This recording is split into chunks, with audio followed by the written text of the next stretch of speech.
Part 16 chapter 7 framework mindset kita dalam berinovasi. Kita lanjutkan lagi ya pembahasan kita masalah J-curve ini.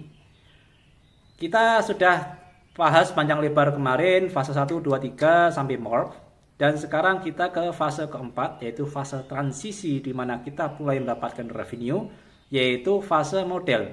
Maksudnya ini adalah bisnis model. Lalu kenapa ke fase keempat ini, di mana kita sudah mulai dapatkan revenue ini, keuntungan ini, dibagi menjadi dua, yaitu yang di sebelah kiri adalah startup company multiverse, dan yang kanan adalah corporate company multiverse. Dalam artian, sebenarnya fase keempat ini merupakan fase pembatas atau satu fase transisi dari dua realitas yang berbeda dalam memahami inovasi. Apa itu dua realitas yang berbeda dalam memahami inovasi? Yaitu ketika kita ada di fase kiri, kita akan harus diharapkan bergaya dan memiliki mentalitas style mindset seperti layaknya startup company. Yaitu apa?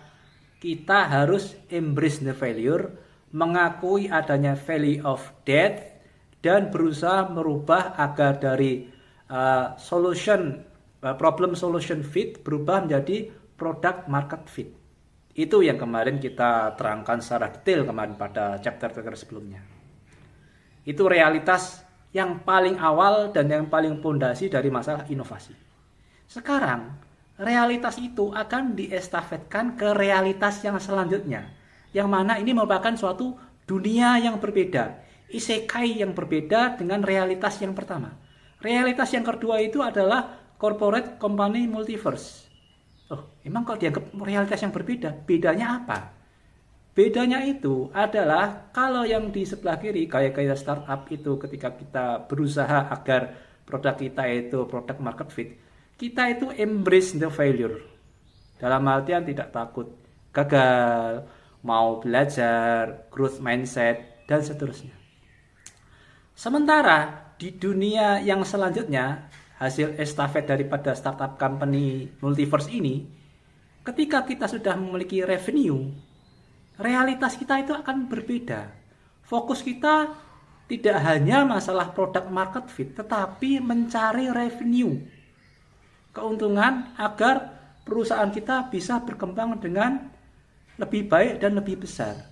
Goals-nya lebih kepada sustainability growth dan target-target income ataupun target-target revenue yang akan selalu kita koreksi ataupun tingkatkan setiap tahunnya. Sehingga di sini berbeda dengan yang sebelahnya. Yang sebelahnya itu embrace the failure, yang di sini lebih kepada production excellence, innovation excellence. Dalam artian tanda kutip afraid the failure, karena itu akan mengurangi revenue kita, keuntungan kita. Nanti kalau kurang keuntungan kita tidak bisa membesarkan perusahaan kita. Itu yang satu. Ataupun yang kedua, jikalau kita tidak dapatkan keuntungan atau secara marketing kita gagal, kompetitor kita yang melihat inovasi kita, dia tidak akan mengalami fase berdarah-darah melalui valley of death. Dia hanya akan mengcopycat ATM, amati, tiru, dan modifikasi daripada inovasi kita untuk kemudian langsung berkompetisi di kita di corporate company multiverse ini, yang kedua ini. Jadi ingat, di realitas yang kedua ini, tidak mesti yang pertama kali nemukan, tidak mesti yang pertama kali memikirkan, tidak mesti yang pertama kali berinovasi, itu yang akan sukses di dunia realitas yang kedua ini. Masih ingat di chapter-chapter yang dulu saya citrakan masalah Pak Douglas itu, yang dia nemukan, yang menginvent mouse komputer. Dia gagal di fase yang kedua ini. Tetapi ternyata setelah diestafetkan, diambil patennya oleh Microsoft dan Apple, sukses mouse-nya. Jadi padahal Microsoft dan Apple bukanlah orang yang pertama kali menginovasi mouse komputer, tetapi merekalah yang karena bisa membeli patennya atau mengambil alihnya, dia yang berhasil menjadikannya sukses. Sehingga dikatakan Hendaklah Anda memiliki bisnis yang model yang benar, jangan sampai Anda tergiur untuk mengembangkan produk Anda, tetapi Anda kemudian bisa kalah dalam bisnis Anda, dalam tanda kutip seperti Pak Douglas itu. Walaupun dia yang pertama kali inovasi menemukan atau membuat mouse-nya, pada akhirnya dia nggak dapat apa-apa. Idenya berhasil diambil alih oleh Microsoft dan Apple secara legal, sehingga keuntungan beralih kepada Apple dan Microsoft saja. Pak Douglas-nya juga nggak dapat paten karena sudah expired. Kasihan kan? Makanya di sini itu pentingnya kita untuk memahami, tetapkan dulu bisnis model yang penting di keempat ini agar jembatan kita dari realitas multiverse startup company, mentalitasnya bisa bertransformasi dengan bagus di corporate company multiverse. Gayanya beda, mentalitasnya beda, mindsetnya beda, dan pemahamannya beda.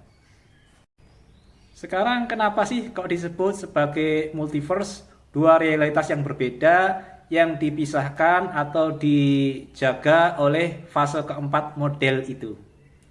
Yaitu agar dua realitas yang ada itu tidak saling bertabrakan satu sama lain. Jangan sampai orang yang memiliki mentalitas pemahaman corporate company multiverse, dia itu masuk nabrak ke yang bagian startup yang awal-awal. Nggak bakal bisa itu, akan terjadi kekacauan. Dan demikian juga sebaliknya, akan terjadi kekacauan, dia akan kalah dalam kompetisi bisnisnya.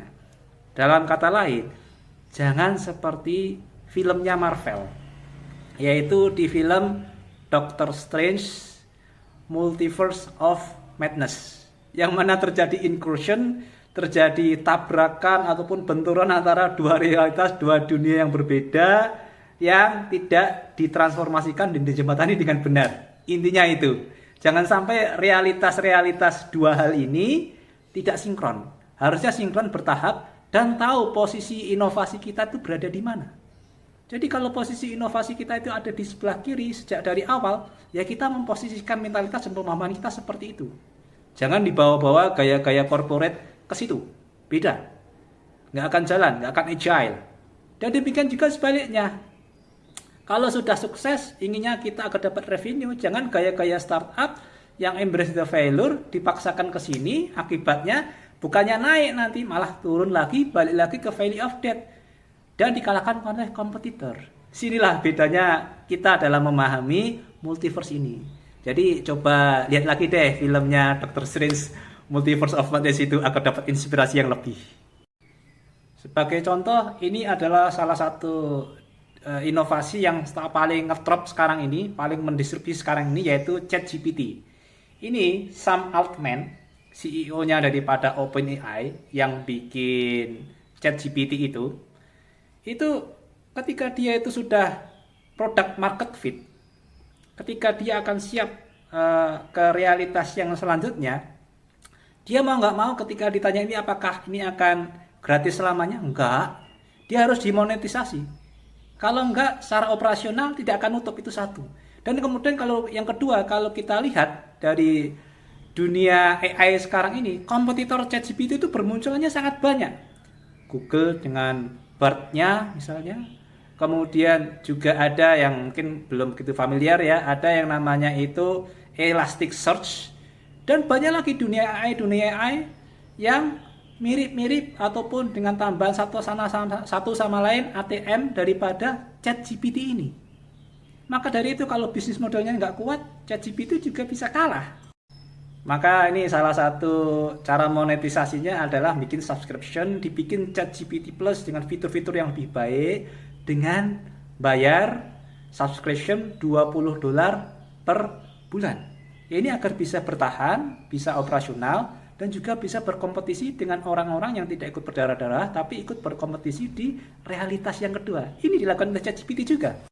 Dan bahkan tidak hanya itu, ini dari Business Insider, ketika ChatGPT kemarin di launch pada 2022, selama 2022 itu dia mengalami kerugian sebanyak $540 juta. Dikatakan biaya operasionalnya tiap hari ChatGPT itu $700.000 per hari. Nah, ini kalau tidak dimonetisasi, ya ChatGPT bisa kalah sendiri, OpenAI bisa tenggelam sendiri. Sinilah pentingnya untuk memahami realitas yang kedua. Tapi sayang, waktu VT kita tampaknya nggak cukup. Kita lanjutkan yang di part selanjutnya ya. See you.